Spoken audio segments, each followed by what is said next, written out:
Introducing Punch Bowl News.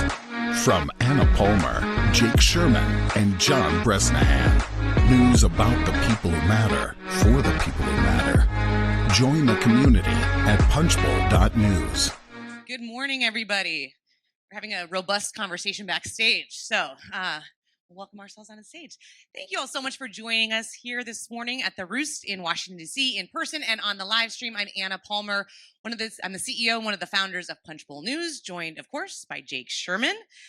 We are thrilled to have House Financial Services Committee Chair Patrick McHenry joining us this morning for what can only be considered a very timely conversation, Jake. The most timely conversation I think we've ever had. This is a conversation that's in partnership with Apollo Global Management. It is part of our series, Capital and American Business. We are back this year again with Apollo and excited to kind of continue this very newsy conversation. We're going to be talking to Mr. McHenry, the Republican from North Carolina, about the debt ceiling, some breaking news there, what's happening with the bank failures, and much more. If you want to find us on social media, you can find Punch Bowl News at Punch Bowl News on all social media. We encourage you to tweet about the conversation this morning. And with that, let's welcome Mr. McHenry to the stage. Sir. You know, Anna, I also think Patrick McHenry is the lawmaker who we have the honor of having covered the longest combined. I think it's been, 15 years. Yeah. Yeah, we're just going to assume what he says the whole time. It's both true and dangerous. Because we know when you're trying to hide. Okay, let's talk about news this morning. House Speaker Kevin McCarthy released a letter on the debt limit.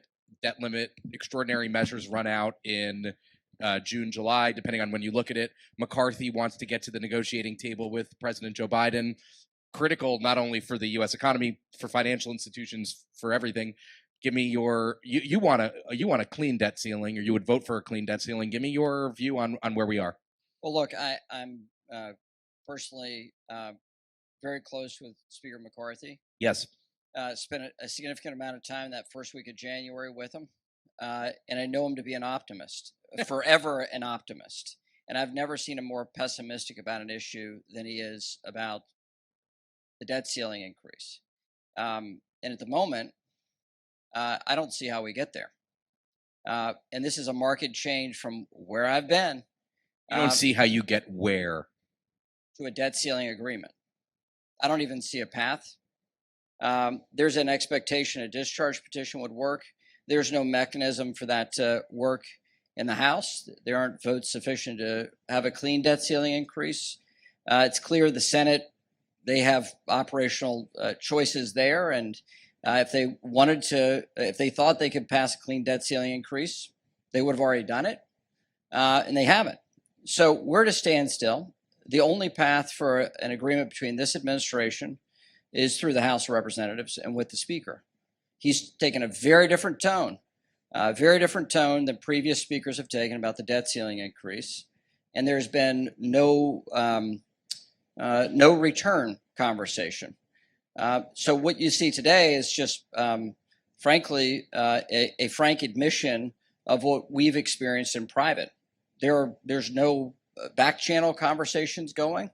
I would be aware of those. There's no staff conversation going. I would be aware of those. So I've never been more pessimistic about where we stand with the debt ceiling.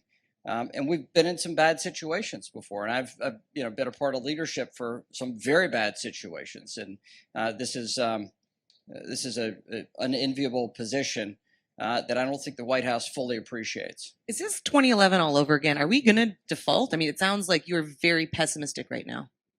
I was in leadership in 2011. But in 2011, there was a marked difference before the X date than what is happening now. You had the seconds, Majority Leader Reid, Speaker Boehner, the president, all designated their seconds to go negotiate with the minority seconds as well. And so Joe Biden led those conversations. Everyone produced lists of potential cuts and savings. A menu, if you would. There's no menu right now. There's been no conversation of what Democrat equities look like, Republicans equities look like, and the art of the possible. And this is to my utter and complete consternation, because I thought we would be at the stage where we've at least exchanged some papers, and I would be able to say, calm, these things will come together. But at this point, without any of that, I know what Republicans are capable of doing in the House. That's easy math for me. I don't know what the Democrat equities look like for this administration, for the Senate, or for Dems in the House. I want to put a pin in that, Anna, a proverbial and virtual pin, because that's a hell of an admission by Mr. McHenry. Something we're going to be following up on today and going into the future, because that's very important. Let's move on to the next crisis that we face, or the next situation. Look, I made the choice to go to committee to go drive a legislative agenda, not deal with moment-to-moment crises. Joke's on me. Yeah, the joke is on you. Let's talk about the crisis that you're dealing with, and frankly, if there are any opportunities. But it's been a few weeks since the U.S. government took control of Silicon Valley Bank, shut down Signature Bank. Are we out of the woods when it comes to regional banks? And are regional banks out of the woods right now? Well, there's a lot of market chatter on this. Bank analysts know part and parcel of these balance sheets very well. I think there's heightened scrutiny by supervisors now out of the Fed and all the state regulators. But what we have with Silicon Valley Bank and Signature Bank was first, on the first Friday when Silicon Valley Bank was failed.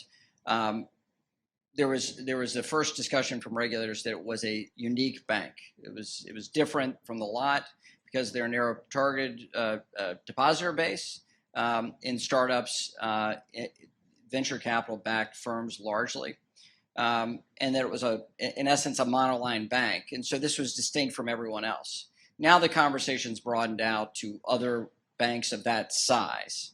But look, they had a bank run that the regulators missed. The Dodd-Frank regime from 2010 was built around a stable funding mechanism, meaning what caused the financial crisis was unstable warehouse, large-scale movement of cash and financing for institutions. What happened here are depositors fleeing. That is the whole reason why we have the FDIC, and how we have provision of capital through the Federal Reserve is based off of bank failures in the late 20s and early 30s. This is something they should have caught. A bank run like this should not happen on a Thursday or a Friday in America today. They missed it. That is clear. They focused on other allocations of capital to these institutions, not the thing that actually ran. So no matter how big the change of Dodd-Frank or whatever other laws changed, the regulators missed the thing that was the hottest movement of cash out of this firm. I think that is a major storyline for the Silicon Valley Bank that has not been appreciably covered. Let's talk about that. You have a big hearing this week. You'll hear from FDIC Commissioner Marty Gruenberg, Nellie Lang of Treasury, Michael Barr of the Federal Reserve. You kind of laid out your case of what you think they missed right now. But can you break down what you want to hear from these officials? Is there anything that they can tell you that would make you feel better about the certainty of the financial system? Well, no, I think Secretary Yellen, Chairman Powell, ably worked out their thinking about backstopping deposits in these institutions. That was a clear signal to others that you don't need to run from your bank. If there's a bank failure, their decision making will be to backstop deposits. I think that was the message they sent, and they did an able job sending that message. What I'm interested in is the thinking of the people testifying. Vice Chair for Supervision Barr, he's the head of supervision for over 200 banks in America with the Federal Reserve. The full powers of regulation for the Federal Reserve report to him under the statute. The thinking of Chair of the FDIC Gruenberg on that Thursday through Sunday. So really, it's the thinking of the Fed going into that week and the key decision making of that. We don't have we don't really have color on that. Understand that there's, by order of law, we have investigations when there's this large amount of money lost by the FDIC from insured depository institution. We have order of law on how the how the Fed operates with the 13.3 facility. Those things are happening. Those independent oversight by Congress and the Government Accountability Office will occur. And then on top of that, Vice Chair for Supervision, Barr, will do an investigation on supervision. I welcome it, but it's asking the person who took your police report to investigate his police report and whether or not he wrote it appropriately. You know, it's fine. I don't think it's going to be fully additive to the atmosphere. That's why the House and the Senate need to do our job of oversight. Do you, now you've mentioned the regulators, do you anticipate calling executives from these institutions to testify? Or I guess they don't, the institutions don't exist, but the former executives. Yes, and to that end, you know, Ranking Member Waters and I worked together to announce this hearing, and it's the first in a series. And my hope is we'll get the executives to testify about their decision making, and it's my hope that we can get to that. But the goal here was to have a bipartisan investigation and try to establish what are facts. Things that we all agree on with the failures of these institutions were, whether or not they're management failures. Clearly there were some. Supervision failures, which clearly there were some, or failure of regulation to just miss it. And so, you know, whether or not we've got to look at law is not really, we've not really decided that piece yet. Can I just follow up one thing on that? Legislation, you and I have talked a lot about this over the last couple of weeks. But let's talk about the thing that everyone's talking about, which is the FDIC insured deposit limit. Currently, it's at $250,000. Some of your helpful colleagues have urged you to raise it to, or to support an unlimited cap, unlimited insurance on unlimited deposits above $250,000. Congress spends money on a lot of stuff. Some of it's smart, some of it's stupid. You have views on a lot of those things. Why is it not a good policy to tell the American public that all their deposits are safe with every bank across the country? It's not about the depositors. It's actually about the leaders of these financial institutions. It means that the moral hazard risk here is that you have basically government insured money sitting in your institution, and you can take whatever risk you want with it. And if you do very well, it's great. You get to keep the benefit. And if you fail, you socialize the risk. That was a knock-on effect, the moral hazard from the financial crisis, where executives didn't lose their jobs and failed in institutions, and they should have. What is clear with these two bank failures is the executives in charge lost their jobs. With any bank failure under operation of law, they're out. What we don't want is to add more risk to the financial system in the name of a short-term problem. Now, stepping back, how can you deal with this? Well, the Fed is a lender of last resort for banks. That's a 100-year-old proposition. It's actually much older than that, the theory of a central bank.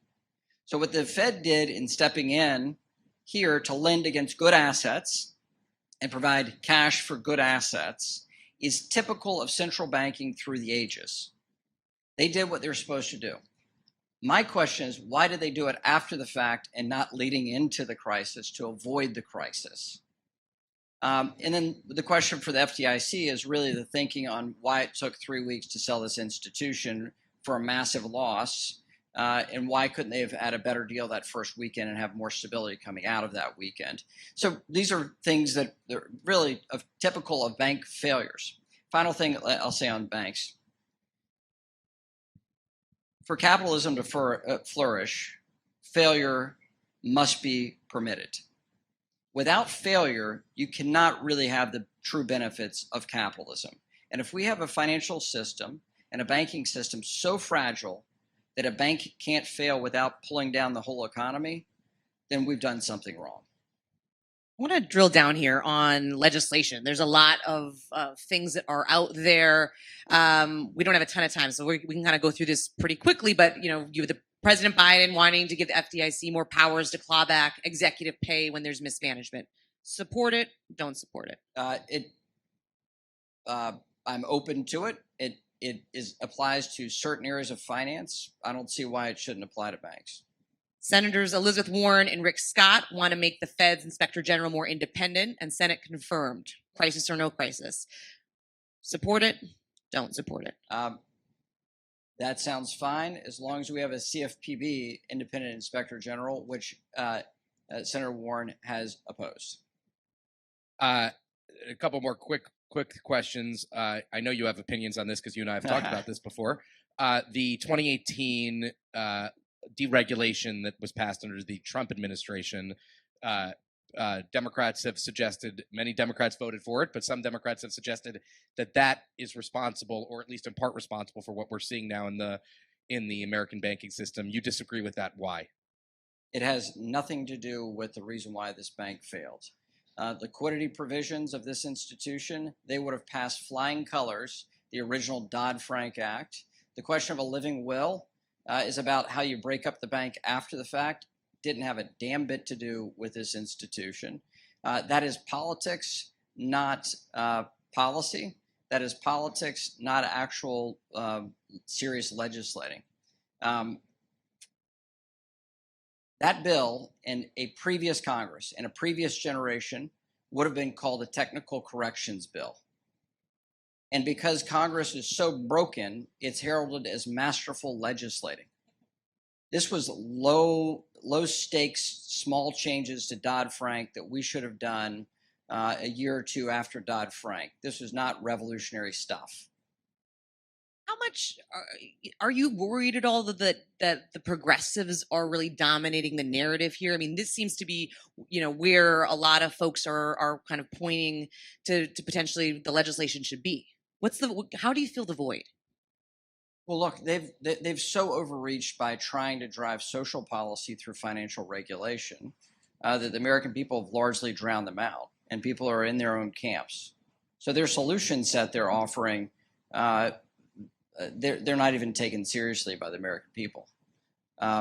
So this is day-to-day politics that we're interested in moment to moment on Capitol Hill. It's not what my constituents are asking me about. Let me ask you one last question on SVB. Do you think, after the collapse, do you think that private capital or non-banks should be playing a bigger role here?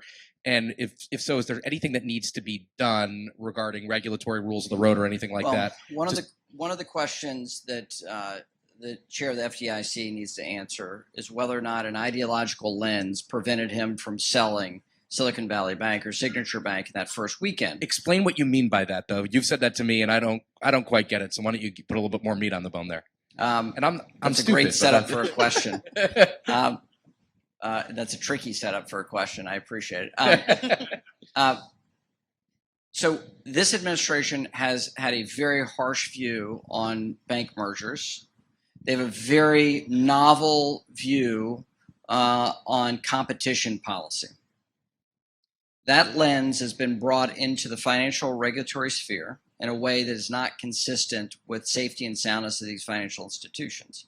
So if it was ideology to say, I don't like this firm, I don't like what this firm does, and they said, we're not going to sell it to you, that actually had a severe impact for America for the last 3 weeks because they didn't hitch it up to somebody that they didn't prefer. Meaning a big bank or someone like that. Yeah, or private capital that could have taken these assets and made them safe and sound, the depositors whole, without it hitting the deposit insurance fund. There are far cheaper ways to go about this, but that means you have to have all players at the table willing to compete for these assets, and that appears to not be the case in that first weekend. All right, we have a couple minutes left. Two big questions. We've talked about this backstage. You made oversight of the SEC a very important part of your chairmanship. You said you'd bring in Gary Gensler, more regulatory, to have more overview than he has had in the past. We're hearing he's going to show up now in mid-April. Give us a preview. April 18th. Some news, folks. This will be our first oversight hearing of the Securities and Exchange Commission. This will be about his rulemaking. and his approach to digital assets. It'll be a large focus on general oversight of the Securities Exchange Commission, but in terms of policy, a serious approach for us laying down what I hope to spend the next couple of months on, which is a regulatory sphere for digital assets. But he'll be there on April 18th, and glad that we finally are able to announce that and get that going. This will be the first of many regulatory hearings we have through the summer. Last question dovetails nicely. We spent a lot of time, you and Anna spent a lot of time talking about crypto last time you were on the Punchbowl News stage. You've been in favor of creating a regulatory framework for stablecoin. FTX then collapsed. Has that impacted your efforts? And has your focus shifted to larger crypto questions like market structure and who the burning question, who, if anyone, should regulate what and how? Yeah. So look, I've come to terms with the political reality that we're not going to create a new regulator. And I've spent the last couple of months working out a set of principles with the Ag Committee Chair, Glenn Thompson. He and I have come to terms with our principles on how to approach digital assets. That means you have a securities regime and a commodities regime, and then we have potentially an other, which means you raise capital through an existing securities regime methodology, which we have to legislate. Then if once an asset becomes effectively a commodity, it would then switch out of that jurisdiction into the commodities jurisdiction. And so we've worked this thing out, which means we can have a house product that moves forward on market structure. On stablecoin, look, Maxine Waters and I had very, very healthy conversations about this. We have the broad frame of how to approach stablecoin legislation, and that still pertains today. The specifics of that were the dividing points for our two conferences. And House Republicans and House Democrats were in different spots on a lot of the specifics. But the general frame, the general architecture, we have. And so we will move forward with both those pieces of legislation, market structure and stable coins. And I hope to do this before it gets miserably hot here in D.C. You create plans and God laughs is the theme through this conversation. All right, Mr. McHenry, thank you so much this morning. We really appreciate your time. Thank you, sir. Thank y'all. Nice to meet you. All right, now I'd like to welcome Mark Rowan, CEO of Apollo Global Management, to the stage. Thank you so much for joining us this morning. By the way, the seat is still warm. Literally and figuratively. All right, well, there's a lot to get to. We obviously covered a ton with Mr. McHenry, but you sat down with me a little over a year ago, and the political and economic environment was in a totally different place. We just talked to Mr. McHenry about bank failures, how Congress may look to regulate. We were talking backstage about the confluence of the real estate, banking system, kind of how fragile the economy is. How do you see the current environment from your vantage point? Such a broad question. Current environment. Look, we're having a non-recession recession. Typically, we think of a recession as lots of people losing their job, a fall off in demand. That's not what happened. If you wind back in history, since 2008, we've printed $8 trillion. What did we think would happen when we printed $8 trillion? Well, exactly what was supposed to happen happened. Everything went up. Who benefited from what went up? People who own stocks and bonds and real estate and hard assets. Most of the country did not benefit from that boom. Most of the country is not suffering from that correction. People have jobs. The downfall or the recession that we're feeling is among asset owners and among what's happening in the financial system. It doesn't make it less important, but it's a different type of recession than what we've had previously. So for most people, it actually feels pretty good. If you're on a coast and you're near a news media and you own lots of assets, it doesn't feel so good. Now, you heard a lot of what McHenry said about what Congress might do, might not do. What is your view on if you could have a priority list for him right now, what would that look like? Look, I started where we started backstage, which is we're not asking the right question. So I look at how much money we've thrown at semiconductors because it's a vital strategic interest for the United States. We are the envy of the world. We're half the world's capital.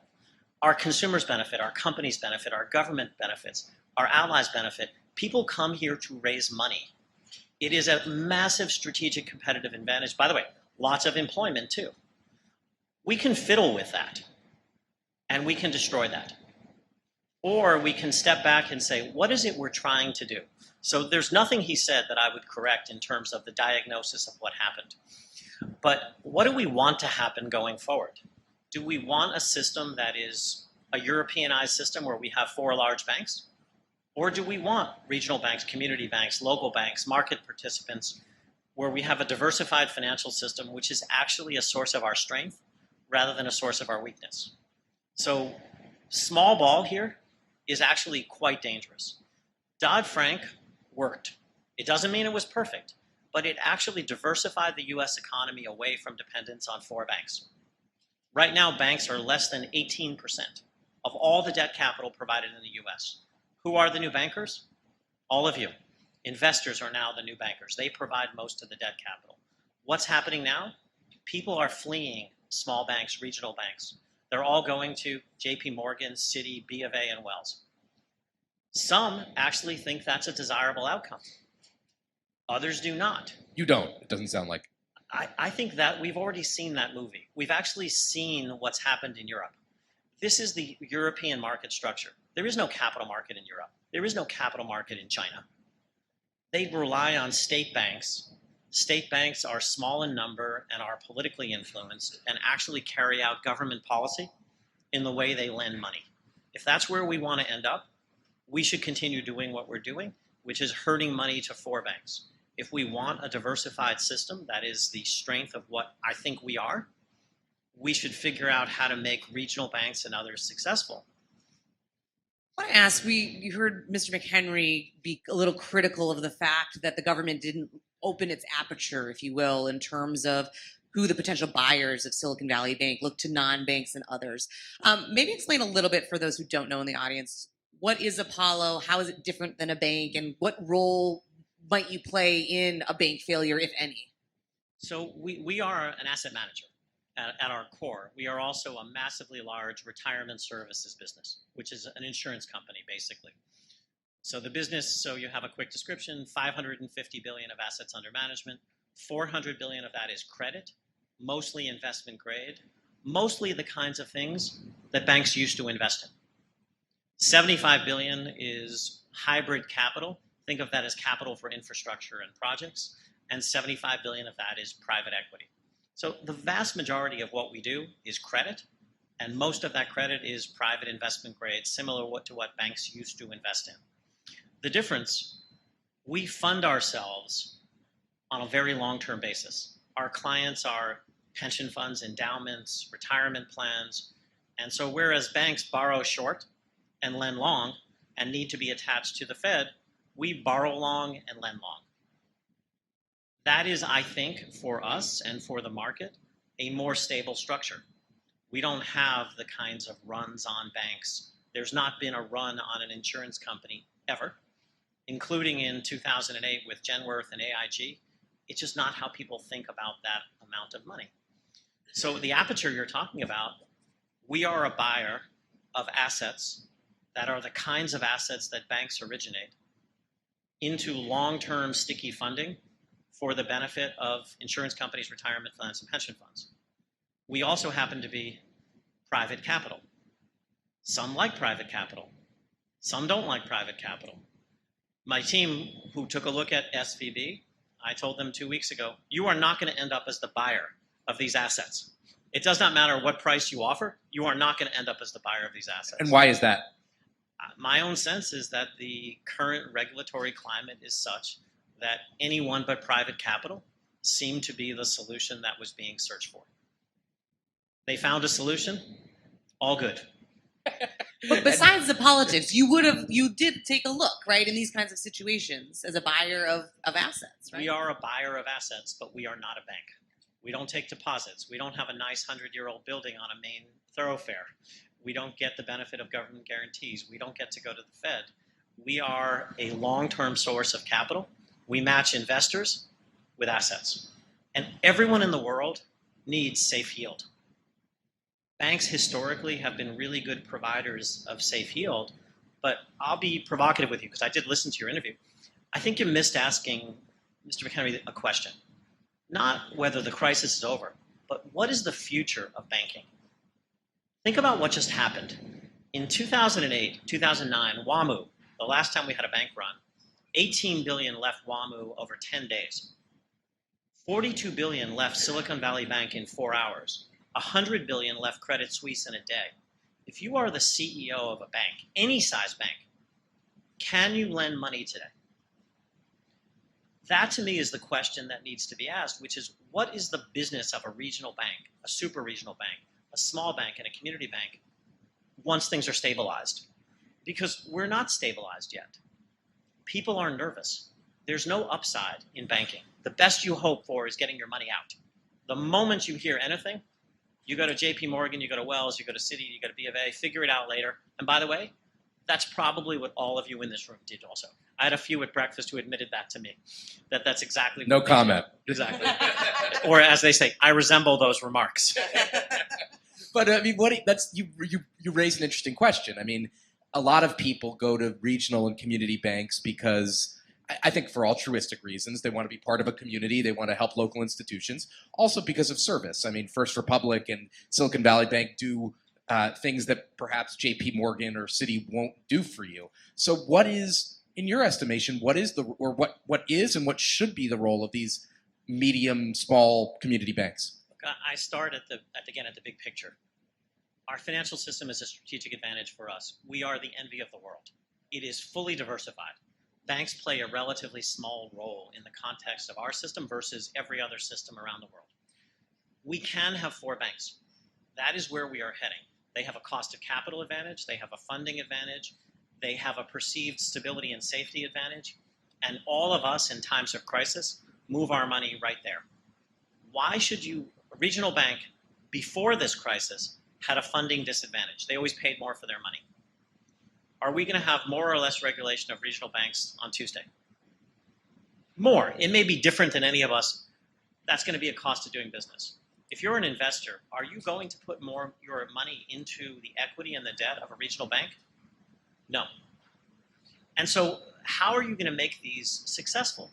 You're going to have to come up with a system where people perceive all banks as being equally strong. There's not just one way to do it. It's not just about deposit limits, but I think Representative McHenry was saying the right thing, which is it was access to the window. But the business of banking is going to need a careful examination once the dust settles.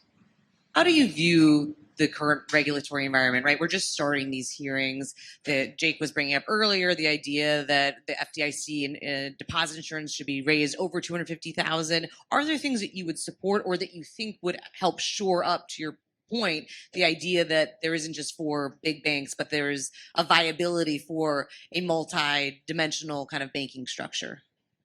Look, I think there is not only a viability, but there is an essentiality of a multi-dimensional banking and funding structure in the country. But what I think is not relevant. We have a divided political consensus.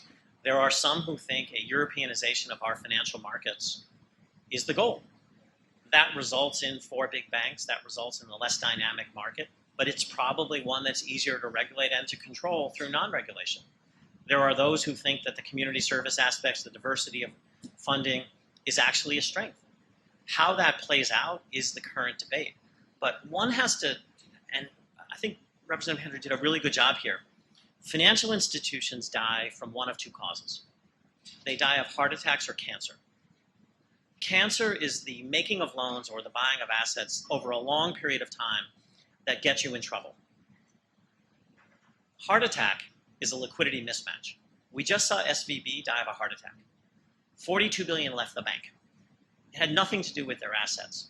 So as we think about regulation, there is actually lots of regulation on the books to deal with cancer. We're very focused on asset quality. We're very focused on capital. We have not historically been focused on funding structure because a bank run of this magnitude has not happened. But we're not going back. The world that existed in 2008 is not the world that exists in 2023. 42 billion can leave the bank in 4 hours, and if you told me it was 150 billion, I wouldn't be surprised. All right, last question. The Fed has continued to raise rates despite the two bank failures. Where are we when it comes to, you said a recession, not recession, but do you think the government is tinkering too much with our national financial system? Look, I'll give you what I think the end result is going to be. I think we're still in the midst of bank instability. I fully expect there will be an intense focus on commercial real estate. Banks, fortunately, don't own commercial real estate equity, which is going to suffer very severely. Banks are generally prudent lenders of commercial real estate debt. But make no mistake, banks, regional banks, own lots of commercial real estate debt. Couple a funding crisis, which we just have, with a commercial real estate lack of confidence, coupled with the discussion you were having about raising the debt ceiling, I would doubt rates get higher. You think they'll cut rates? Me personally, I think rates will be cut This year. this year. All right, we'll end it on a newsy note. Mark, thank you so much. We really appreciate your time this morning. Always fun. All right. Thank you all for joining us in person and on the live stream for this great conversation. Big thank you to Patrick McHenry's team as well as Apollo Global Management for their partnership in this series. We have a lot of other events happening in the coming days and weeks. You can check out our events hub at punchbowl.news. Have a great day and stay safe, everybody.